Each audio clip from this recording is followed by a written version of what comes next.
Hello YouTube divers, this is WaterDive122, and I want to welcome you all to another episode of the podcast for high school sports all across Western North Carolina. Now today, I am here to deliver you guys my implications for the Western North Carolina Mountain teams, specifically, for the 2022 NCHSAA High School Men's Basketball Tournament. There will be another series where I talk about women's basketball. Don't worry about that. But for right now, this is men's. And basically what I'm going to do here for these next couple of videos for the podcast of high school sports all across Western North Carolina is that I'm going to go through each conference, one conference per video, and talk about my personal opinions on them and whether or not they are legit, pretenders, or just flat-out bottom feeders. And second, if those teams do fall into the legit playoff contender category, I am going to decide how scary of a playoff team they could possibly be. So with that said, let's get right into the freaking frackin' video. So today we are going to be talking about the Mountain Foothills 7 Conference featuring Brevard, Chase, Hendersonville, Polk County, R.S. Central, East Rutherford, and Chase. So, let's get this party started. We are going to go from the top of the standings to the bottom based on conference records. And so let's get right into it. So at the top of the Mountain Foothills 7, you got the R.S. Central Hilltoppers, currently at 10-0 in conference play. They are 20-2 overall, ranked number 3 in the state 2A rankings, behind Lincoln Charter and Hendersonville. We'll get to Hendersonville in a second. So R.S. Central is a very, very good team. Like I said, they've only lost 2 games so far, and they're led by one of my all-time favorite high school athletes, Mr. Jaden Costin. Jaden Costin is basically a multiple-trick pony, which I love to see in high school athletes. He can play football. He was the Hilltopper quarterback this year. He's one of the starters on this basketball team who has a very legit chance to make and win the state title game. However, they do share a division with Hendersonville. And yes, I know. R.S. Central already beat Hendersonville, and it was at Hendersonville, 79-78. But in context, R.S. Central really should have lost that game. Had Hendersonville not committed a stupid foul at the very end of the game, or at least that's what I've heard, and if R.S. Central was not good at making free throws, which they definitely are, good at making free throws for that matter, then chances are Hendersonville would have had the tiebreaker, and I would have been talking about them right now instead of R.S. Central. But then again, here we are. Those two teams do meet tomorrow over in Rutherfordton. That will be like the deciding factor of who is going to win the Mountain Foothills 7. If Hendersonville wins it, chances are it's going to be Hendersonville. However, if R.S. Central is able to defend their home court against the Bearcats, then the Hilltoppers will win the Mountain Foothills 7. And that is something that they could very well do. However, in order to beat Hendersonville, they need to bring their A game. And I think they know that. Given how great this team has been all year, I really do see them making a deep playoff run. We'll see come playoff time.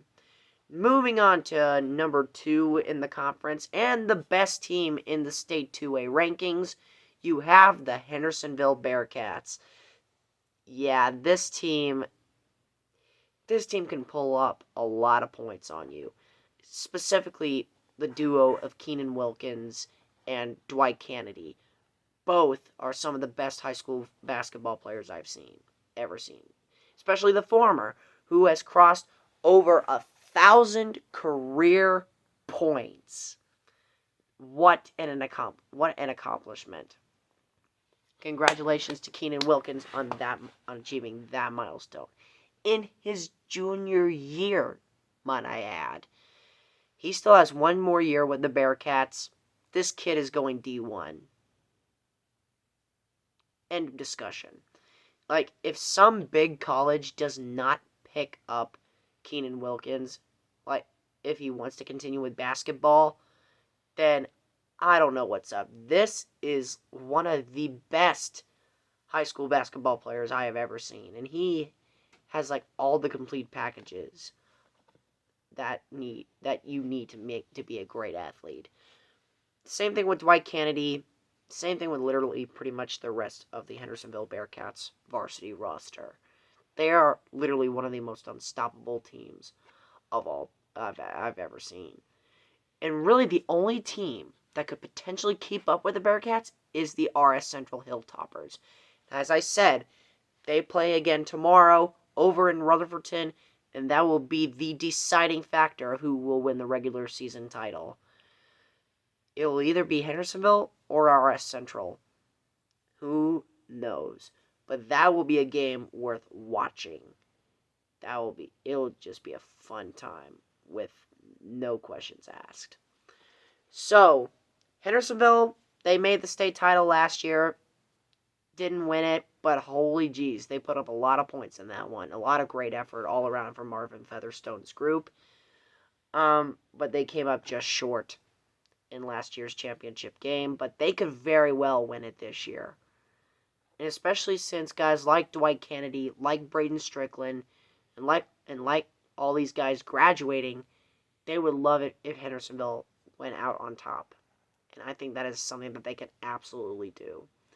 Now, moving on to team number 3, you got the Patton Panthers, sitting at 7-3 in conference action, firmly in the 3rd place spot. Patton is one of those teams that, on paper, they should be on the same level as like Hendersonville or RS Central. They have a lot of big bodies on that team. Like, one of them, I believe, is almost 7 foot. Excuse me. He is just so crazy to watch. But the star player for Patton, in my opinion, is definitely number 3, Mr. Quentin Rice. Holy jeez, he is one of the most agile and quickest players I have ever seen in high school basketball. I mean, and he also played football for Patton. And he might even be on their baseball team. Who the frick knows? But besides the point, this team is extremely talented. They should not be a 13-6 team. They should be like maybe a 15 or 16 win team. This team is just so good. But I will say that Patton is a playoff contender. And they will, and in my opinion, they will make the playoffs.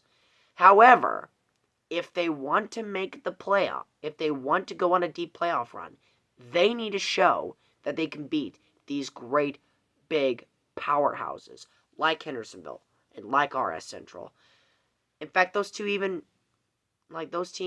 even played Patton these past couple of weeks, and Patton is 0-3 combined against them. They lost twice to RS Central and once to Hendersonville. Patton can beat the weaker competition, no doubt. But the biggest question that I would ask myself if I was a fan of Patton, can we beat the tougher competition? And the answer is, we'll see come playoff time. Now these next 4 teams here, don't really have much to say about them. So at number 4, we have the Brevard Blue Devils, currently with a 6-10 record overall. And And let's see. They swept Chase, they beat Polk, and they beat East Rutherford. So Brevard has 4 wins. 4 of their 6 wins so far came in conference, which in of its own self is impressive. But then you look at the level of competition. You had to play against a below average team, like a rather inconsistent team, rather against East Rutherford, a below average team in Polk County, and then just a team where nobody knows what the heck is happening with Chase. So basically, if Brevard were to sneak into the playoffs, they would probably go one and done. I'm not saying they're bad, but they're nowhere near ready for state title contention yet. It might take maybe another 3 or 4 years to rebuild this program up. The middle school teams have definitely shown promise. So we got some young superstars coming in, and maybe they'll be able to bring back the winning culture at Brevard. But for right now, this team is below average, and I don't know what to even describe them. They're not bad, they're not terrible, but they're not really that good, in my opinion. And whatever. Moving on to team number 5, you got the East Rutherford Cavaliers. This is one of the most inconsistent teams of all time. One game, they look unstoppable. The next game, they totally suck. Now, East Rutherford has 7 wins, and they did beat Brevard 69-49 in their most recent game. So basically, like with Patton, East Rutherford can beat the weaker competition, but if they want to prove themselves they are a legit contender for the playoffs, they need to start winning against real teams. Now, we've already seen bad games from them, like against R.S. Central and Hendersonville, and Patton for that matter, and once against Brevard.